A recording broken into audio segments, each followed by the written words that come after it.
Putriku Zooey, istriku sepertinya telah kehilangan akal sehatnya.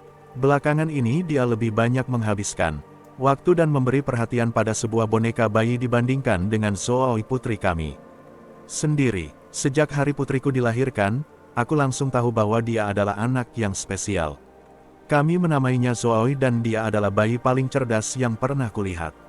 Setiap bulan aku semakin mencintai gadis kecilku itu, tapi sebaliknya untuk alasan yang tidak ku ketahui, istriku malah mulai menjauhinya. Saat Zooey hampir berusia 6 bulan, dia bahkan hampir tidak pernah mau melihatnya. Aku bisa melihat bahwa sikapnya membuat Zooey sedih, tapi aku tidak ingin membahas itu. Aku hanya ingin putriku tahu bahwa aku sangat menyayanginya. Zooey mengucapkan kata pertamanya saat dia berumur 3 bulan. Papa. Zooey sebenarnya tidak pernah mengucapkan mama atau ma, tapi istriku tidak keberatan. Untuk pertama kalinya suasana hatinya mulai membaik. Dan saat Zooey akhirnya genap berumur 6 bulan, dia mulai belajar untuk berjalan.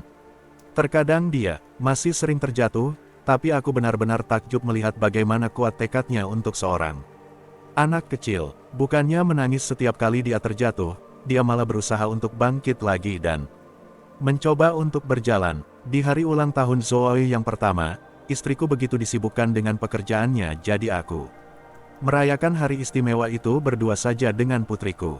Aku membelikannya kue coklat untuk diremas-remas dan dimakan. Dia tidak menyentuh kue itu sama sekali, tapi dia tampak sangat bahagia saat mengamatinya dengan ekspresi takjub di wajahnya. Kami menghabiskan sisa hari itu bermain dengan hadiah-hadiahnya yang lain sampai tiba saatnya bagi dia untuk tidur. Istriku baru pulang menjelang pukul 10 malam. Aku bertanya dari mana saja dia, tapi dia hanya mengangkat kedua tangannya dan berjalan melewatiku lalu masuk ke kamar tidur. Aku menghela napas dan menonton TV sampai tertidur di atas sofa. Tidak lama kemudian aku terbangun karena mendengar istriku sedang berbicara pada Zooey. Istriku sedang berusaha mengajarinya untuk mengucapkan mama, tapi Zooey terus-terusan bertepuk tangan sambil berkata, Papa, sambil tersenyum lebar. Itu adalah terakhir kalinya istriku pernah mencoba untuk berbicara dengan Zooey.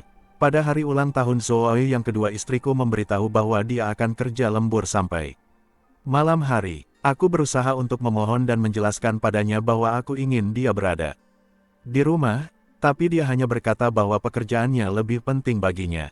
Aku mendengar suara tangis sesenggukan di belakangku saat istriku pergi meninggalkan rumah. Aku berbalik dan melihat Zooey menatap keluar pintu dengan air mata berlinang. Dia bertanya apakah mama tidak menyayanginya, tapi aku memeluknya dan berkata bahwa kami sangat menyayanginya. Setelah aku melepas pelukanku padanya, dia bertanya, kenapa ibu tidak pernah mau berbicara denganku? Aku bilang kalau mama hanya sedang banyak pikiran dan dia tidak usah terlalu mengkhawatirkannya. Aku membelikan kue lagi untuknya, tapi dia berkata bahwa dia tidak ingin memakannya. Katanya kue itu tampak terlalu cantik untuk dimakan. Sambil menganggukkan kepala, aku menaruh kue tersebut di atas meja makan dan mengeluarkan 3 buah tas berwarna cerah dari bawah meja. Kami punya kebiasaan di mana aku memberinya kado ulang tahun dan kemudian merobek kertas pembungkusnya dengan sangat hati-hati. Dia suka pada kertas bungkus kado yang digunakannya untuk menghiasi kamar tidurnya sendiri. Kado pertama dan kedua adalah sepasang bando dan beberapa buku buku. Kado ketiga adalah sebuah boneka bayi yang bisa diberi makan dan berganti pakaian. Zooey sangat senang dengan boneka itu. Dia bermain dengannya di ruang tamu seorang diri sampai waktu tidur tiba. Istriku pulang pada pukul 11 malam dalam keadaan mabuk berat. Dia tampak seperti baru saja menangis, tapi aku terlalu lelah untuk memberitahunya bahwa aku masih terjaga. Lagi pula selama ini dia telah mengabaikanku dan Zooey. Pernikahan kami mulai retak dan aku benar-benar tidak tahu bagaimana aku bisa mempertahankannya. Kukira dia akan segera masuk ke kamar tidur, tapi dia malah berjalan masuk ke ruang tamu dan mengambil boneka baru hadiah untuk Zooey. Setelah beberapa saat dia mulai memeluk boneka itu dan mengayunkannya seperti seorang bayi. Dia memungut botol susu dan popok mainan di sebelah boneka itu lalu memberinya minum dan mulai berbisik padanya. Aku benar-benar terkejut melihat sikap istriku yang menunjukkan lebih banyak perhatian pada boneka itu dibandingkan dengan Zooey. Dia mengambil posisi duduk di sofa dengan boneka itu. Dalam pelukannya, dia melepaskan botol susunya dari mulut boneka itu dan terus berbisik padanya. Kata-katanya membuatku penasaran, jadi aku mengendap-endap di belakangnya dan mencoba untuk mendengarkan apa yang sedang diucapkannya. Awalnya aku tidak begitu mendengarnya, tapi beberapa saat kemudian aku mendapatinya sedang mengucapkan hal yang sama berulang-ulang. Kumohon, panggil aku Mama. Setelah beberapa menit lamanya istriku akhirnya tertidur dengan boneka bayi itu di atas perutnya. Aku berjalan masuk ke dalam kamar tidur dan mengambil sebuah selimut untuknya. Setelah aku membuat posisi tidurnya lebih nyaman di atas sofa, aku kembali naik ke kamar tidur dan terlelap. Paginya aku terbangun karena mendengar suara tawa istriku untuk pertama kalinya sejak bertahun-tahun yang lalu. Aku bergegas menuju ke bawah untuk mencari tahu apa yang membuatnya tertawa. Saat aku masuk ke dapur, aku melihat istriku sedang memutar-mutar tubuhnya dengan boneka itu dalam pelukannya. Zoe sedang duduk menatapnya dengan air mata berlinang. Aku menggendong Zoe dan bertanya pada istriku apa yang sedang dilakukannya.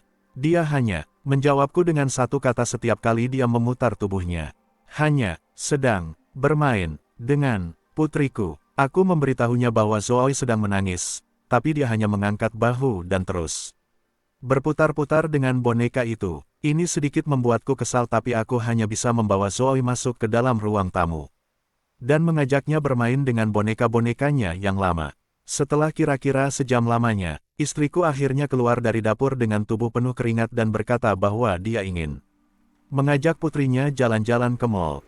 Zoe langsung bangkit berdiri dan masuk ke kamarnya untuk berganti pakaian. Saat Zoe akhirnya keluar dari kamarnya mengenakan pakaian bepergian, istriku dan boneka itu sudah pergi. Jam tidur Zoe akhirnya tiba dan aku membawanya masuk ke kamar tidur. Saat aku menarik selimut sampai menutupi tubuhnya, dia bertanya padaku, "Apakah Mama memang sayang padaku?" Aku menganggukkan kepala padanya dan tersenyum. Aku juga bilang bahwa Mama ingin memberikannya sebuah kejutan dengan membelikannya beberapa lembar baju baru. Zoe akhirnya tertidur beberapa menit kemudian dengan sebuah senyum kecil di wajahnya. Malam itu istriku pulang sekitar pukul 9 malam. Aku berjalan menghampirinya dan bertanya ada apa sebenarnya dengannya. Dia berusaha mengabaikanku tapi aku terus-terusan menahannya. Sampai dia berhenti dan mulai menatapku dengan marah. Dia mengangkat boneka itu begitu dekat dengan wajahku dan berteriak, "Paling tidak boneka ini nyata. Apa kau tahu bagaimana beratnya bagiku untuk melakukan ini? Demi kau, berpura-pura denganmu. Zoe sudah meninggal. Dia sudah lama meninggal. Kapan kau akan berhenti memainkan permainan bodoh ini?" Aku balas berteriak padanya dan menyuruhnya untuk berhenti berbohong. Tapi istriku malah menjatuhkan dirinya dalam pelukanku dan mulai menangis. Zoe muncul di ujung tangga dan menatap kami berdua sedang berpelukan. Dia tersenyum padaku dan berjalan kembali ke atas. Aku juga mulai menangis terisak-isak dengan istriku saat ingatanku mulai kembali masuk dalam kepalaku. Putri kami yang cantik meninggal dunia 10 hari setelah kami membawanya pulang dari rumah sakit. Tidak ada yang salah dengan kesehatannya. Dia hanya tertidur lelap dan tak pernah bangun lagi. Para dokter berkata bahwa Zoe terkena penyakit SIDS, Sudden Infant Death Syndrome. Sindrom kematian mendadak pada bayi. Tapi aku menolak untuk mempercayai kenyataan ini. Saat tangisan istriku akhirnya reda, aku mendudukkannya di sofa dan berjalan naik ke lantai 2. Aku masuk ke kamar Zoe dan melihat semua bungkus kertas kado di dinding. Mainan-mainan yang kubelikan padanya semuanya ada di sana. Tempat tidur baru yang kubelikan untuknya 2 bulan lalu juga ada di sana. Tapi Zoe tidak tampak dimanapun.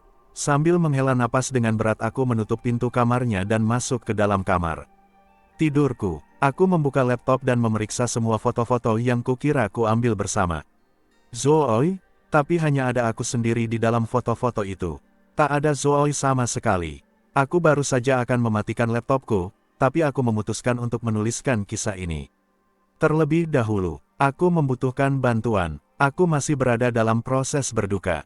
Masih berusaha untuk menerima dan mengikhlaskan kematian putriku. Selama ini kukira istrikulah yang telah kehilangan akal sehatnya, tapi akulah yang sebenarnya telah bersikap seperti orang gila. Dalam duka yang menggerogotiku, putriku sudah tiada, dan aku hanya berharap aku bisa menghabiskan 1 hari saja lagi dengannya.